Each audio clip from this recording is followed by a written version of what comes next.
Hey, everybody, welcome to the Tech Intersect Podcast. Today, I am really excited to welcome Laura Belmain to the show. Laura specializes in bringing application security and secure development practices into organizations worldwide.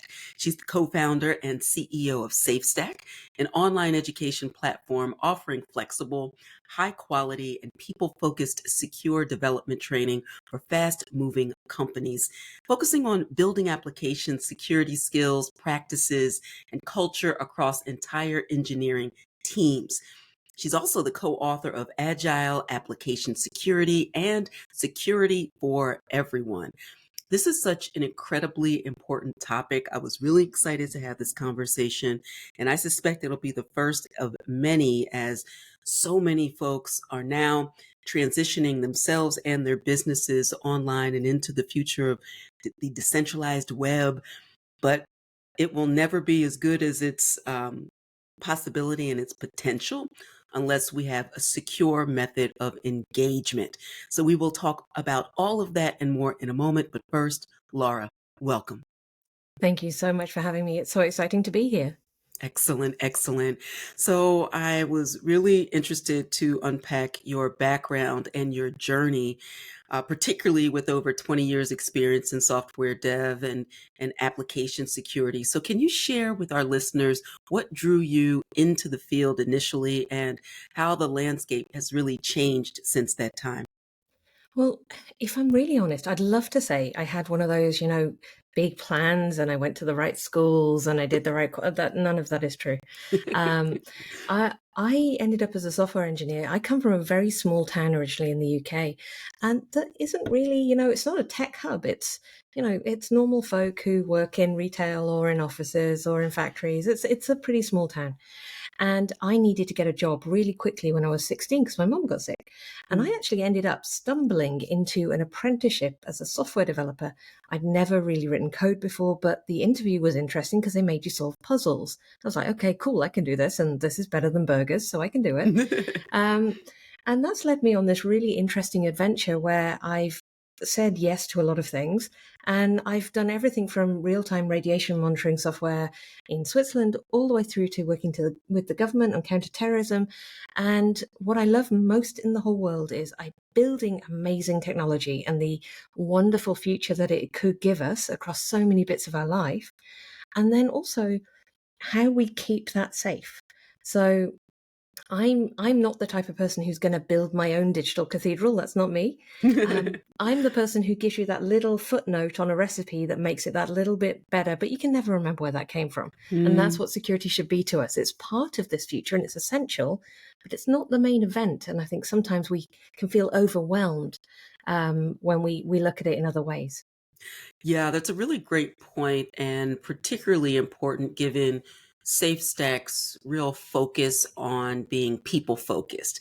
So, talk to me a bit about how crucial the human element is to the secure development or insecure development, I should say, and what are some of the common challenges that teams face?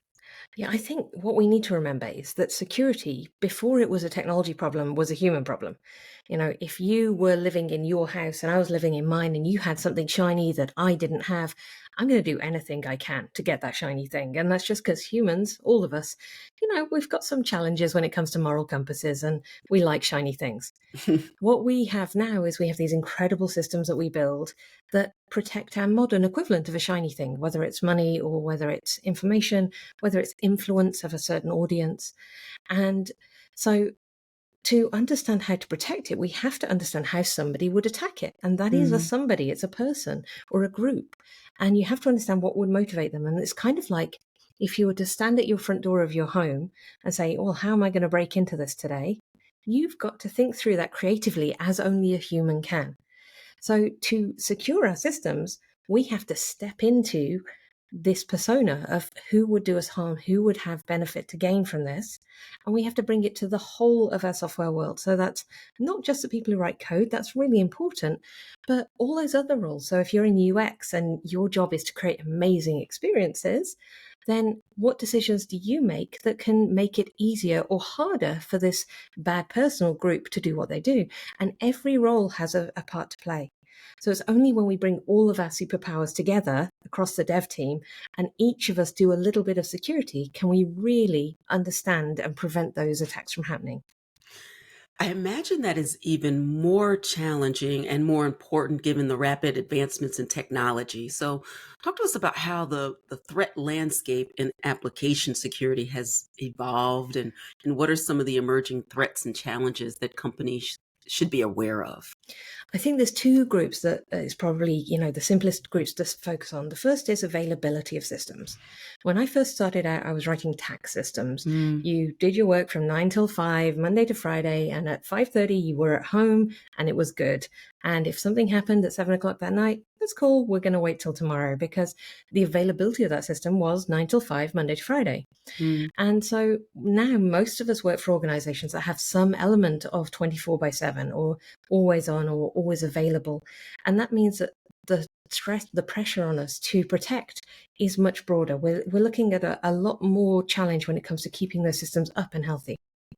The second side is we now have massive fragmentation of the technologies we're building from. It's like having the best Lego set you can possibly imagine in the world at your fingertips.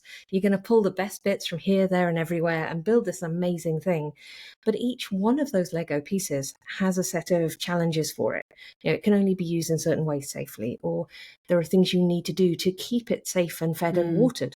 And so the more pieces we put together, the more complex our environment and the more work we have to do to try and keep things safe and secure. It doesn't mean don't do it. We just have to be aware that there's a responsibility that comes with that diversity. Yes, and for businesses, particularly businesses just beginning to prioritize application security, I feel like more and more are coming online, literally and figuratively every day. What are some of the foundational steps or best practices you'd recommend for those businesses? So the bit that so there's a bit about our brains I need to tell you about first. So Mm, if you're in a young company and you're just starting out, it's an exciting time. Your brain is basically working on dopamine all day mm, long. It's all right. novel challenges. It's all things you've never done before. It's exciting. And so I'm about to break that bit of your brain because your brain craves that adventure. What we need to get started first is those boring basics. So that's things like, look at your account security. Now, that's not just in, your email accounts, but every account that you have technology wise that you're building your systems in your organization from. And Mm, make sure that, you're using a password manager, that you're protecting those accounts, that you're not reusing passwords. All of us do this from time to time. I don't judge, and we're all human, but we need to take care of it. We also need to make sure that we keep our software and our libraries up to date. So if you're going to build from something, there's always a stream of new versions coming through. Some of that's functional changes and improvements, and some of it is security wise. So mm. keeping a good hygiene routine and keeping things up to date is really key. And third thing is try not to store data, which is kind of perverse in a software company. We often have minimum data retention policies in law. You have to keep this for 7 years, but we never have maximum. And Mm, so one of the biggest things that causes huge pain in a breach is that you've got, all of the data you could have possibly stored for the whole life of your company in one place. mm. So if you don't need it, it's much better and much easier for security to just don't store it. Just get rid of the risk that way. It's much simpler than trying to scale to an infinitely growing data set. Really important information. And I think it in many ways is often the last thing that people think of, particularly but personally and professionally. Um, in the last couple of weeks, personally, for example, I've had three hits on various credit cards, two of which I don't even use often for credit card not present fraud. Uh, And because I am in my accounts constantly and I'm set up fraud protection, I get notified instantaneously. There's the ability to take advantage of the fraud protection that comes from credit cards. And it was fine on my end. But, you know, we have to be right all the time. And a fraudster only needs to be right once to really hamper um, credit, just the whole experience is very intrusive. And I can imagine even on a bigger scale with a business, how many things can go wrong. It makes me think of ransomware and all sorts of other things. So it's more, this part is not even a question, just an awareness of how important this is. So important that it needs to be part of a regular routine, not something that you think about occasionally, but really, if I'm understanding you correctly, just hardwired into the ethos and the approach of every business. Absolutely. And if I may share something that we do completely free, there's no hooks or weirdness in this, absolute, Mm. scout's honor. We have a little program. It's a little newsletter, essentially. And it comes to you every 2 weeks. It's called 1 Hour AppSec. Mm. And we can share the notes in the show notes for this afterwards. And we deliver through to you 60 minutes worth of activity that you can do that will improve your security every 2 weeks. Mm. So all of us can find an hour in our week, even if we have to spread it out all over the place.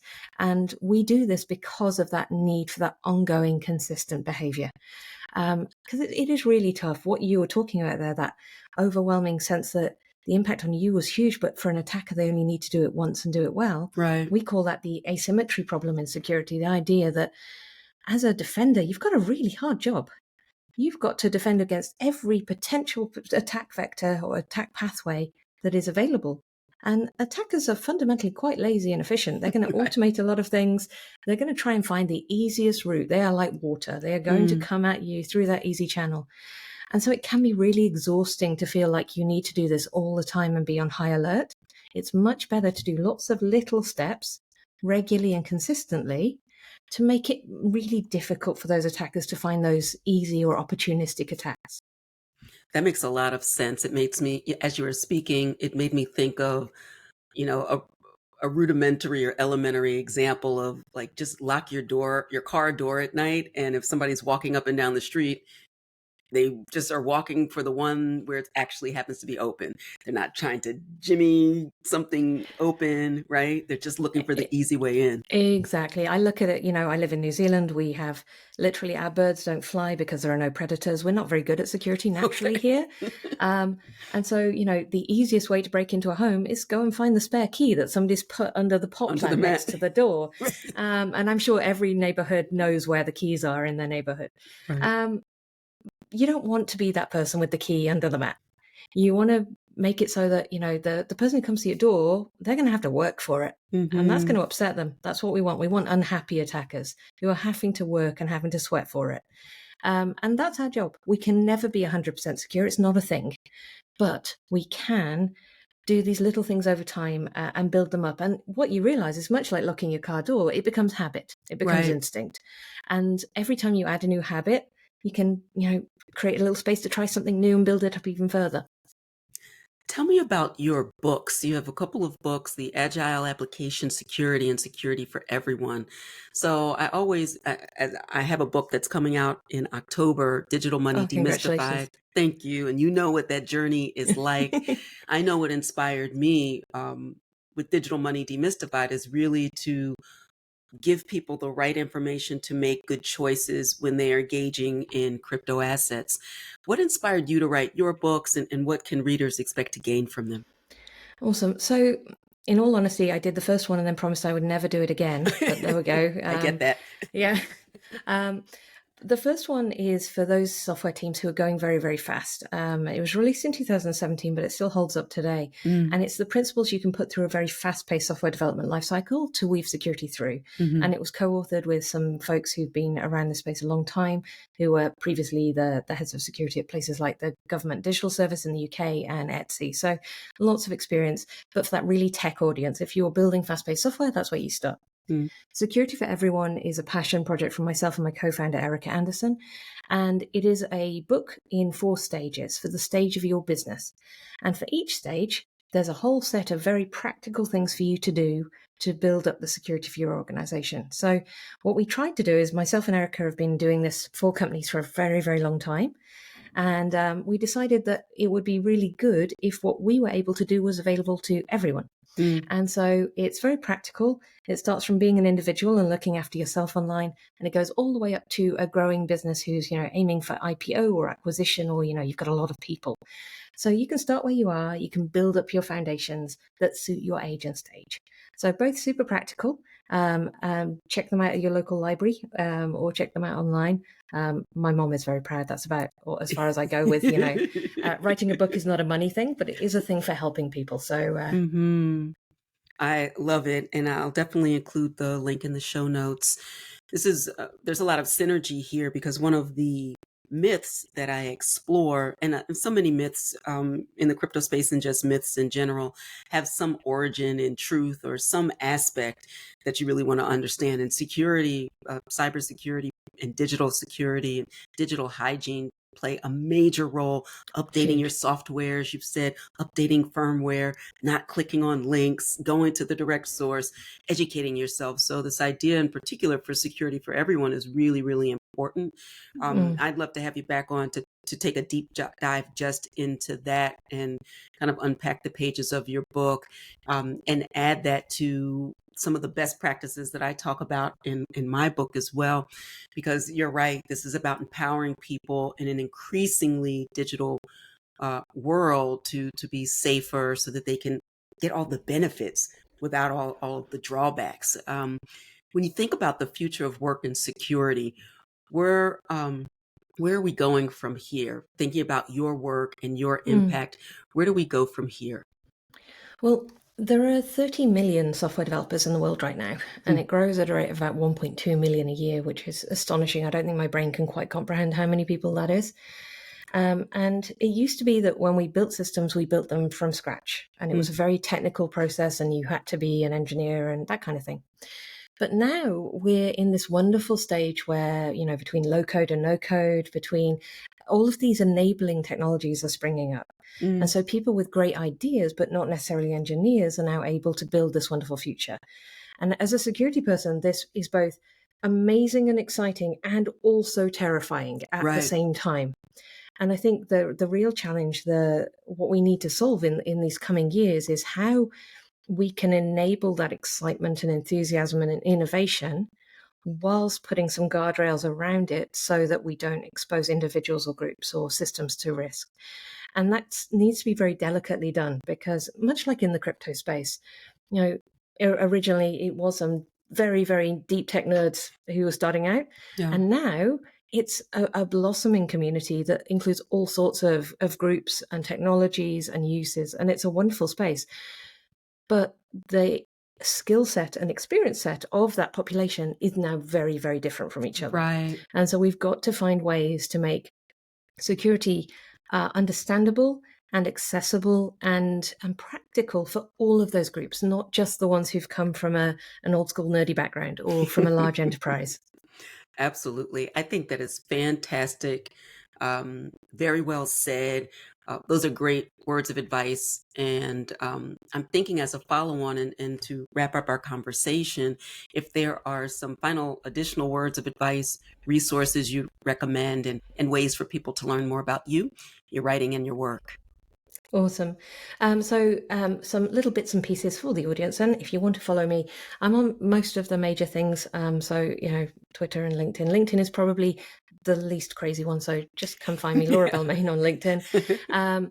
If you want to get involved in the 1 Hour AppSec project and, do your little bit of security and join that little global group that's growing, 1hourappsec.com will set you up. And there is a free community edition of our training platform also available that anyone in your audience can come, no strings, no gimmicks. You can train up to 50 people in essentials free of charge. So if you go to safestack.io, that's where you'll find all the information for that. What I would love to say is we're really bad at security and talking about what we're doing and what's hard and what you've done. So one of the most powerful things you can do as a person, as an organization, is talk about security because it doesn't need to be scary. It's just part of doing a good job. Share your stories. I look forward to seeing them. That's fantastic. Laura Belmain, it's been a pleasure. Thank you so much for visiting with us on Tech Intersect. I'm going to be one of the first people signing up to get my 60 minutes in.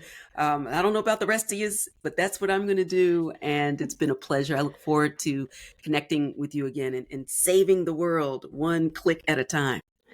Awesome. Lovely to meet you, Tonya. Thanks for having me.